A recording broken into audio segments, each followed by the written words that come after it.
निर्जला एकादशी व्रत की ढेर सारी शुभकामनाएं। आज के इस वीडियो में निर्जला एकादशी का व्रत कैसे किया जाता है और इस दिन की पूजा विधि क्या रहेगी। इस दिन घड़े का दान किस प्रकार से किया जाता है। निर्जला एकादशी के दिन सुबह सुबह स्नान आदि करने के बाद साफ स्वच्छ वस्त्र धारण करें और एक स्थान को स्वच्छ कर लें।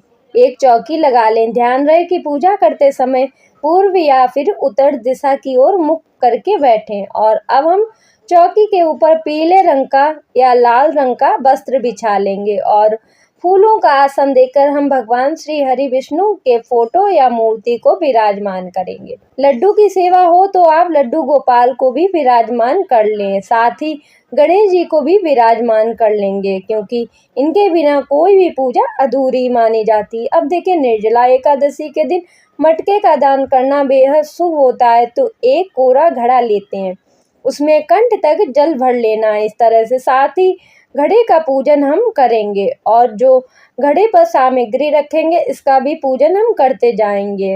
अब इस सामग्री का क्या करना है, इसे हम पूजा के बाद बताएंगे। तो चलिए पूजा को शुरू करते हैं। जल के छींटे लगाकर हम सभी को भाव रूप से स्नान करा लेंगे। अब वस्त्र रूपी कलावा समर्पित करेंगे। अगर आपके पास जनेऊ हो तो जनेऊ आप जरूर समर्पित करें। अब हम सभी को चंदन और रोली से तिलक करेंगे। जितने भी भगवान हमने यहाँ विराजमान करे हैं उन्हें हम चंदन और रोली से इस तरह से तिलक कर देंगे। अब हम कलावा समर्पित करेंगे।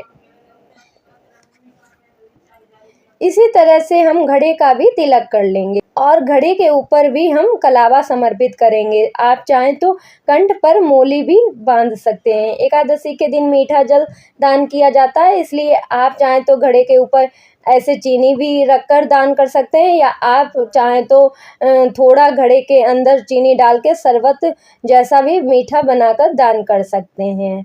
अब हम सभी को भोग समर्पित करेंगे। तो भोग में आप चाहें तो मिठाई, बतासे या मिश्री का भी भोग लगा सकते हैं। ध्यान रहे कि अन्न का भोग बिल्कुल नहीं लगाना है। इसी तरह से हम कोई ऋतु फल समर्पित करेंगे और ऋतु फल समर्पित करने के बाद इसी तरह से हम घड़े के ऊपर भी कोई ऋतु फल रख देंगे दान करने के लिए। तो खरबूजा अगर आपके पास हो तो बहुत ही अच्छा है, क्योंकि खरबूजे का दान बहुत बहुत शुभ होता है। अब हम सभी को फूल समर्पित करेंगे। अगर आपके पास पीले कलर के फूल हो तो बहुत ही अच्छा है, नहीं तो आप कोई भी फूल समर्पित कर सकते हैं। साथ ही देखिए, गर्मियों का मौसम चल रहा है तो हो सके तो पंखा जरूर दान करें।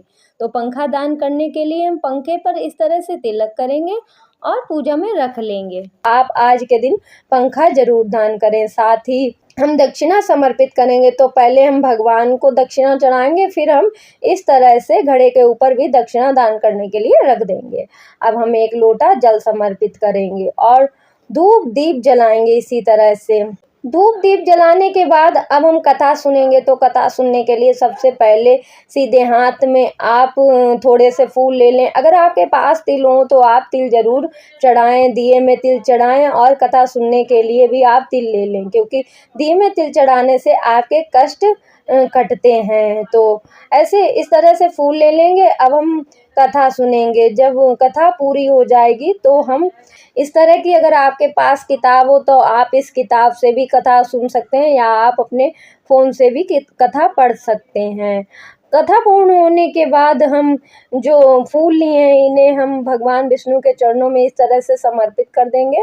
अब हम आरती करेंगे। तो आप चाहें तो कपूर से भी आरती कर सकते हैं, या जो आपने दीपक प्रज्वलित किया है इसी से हम आरती कर लेंगे।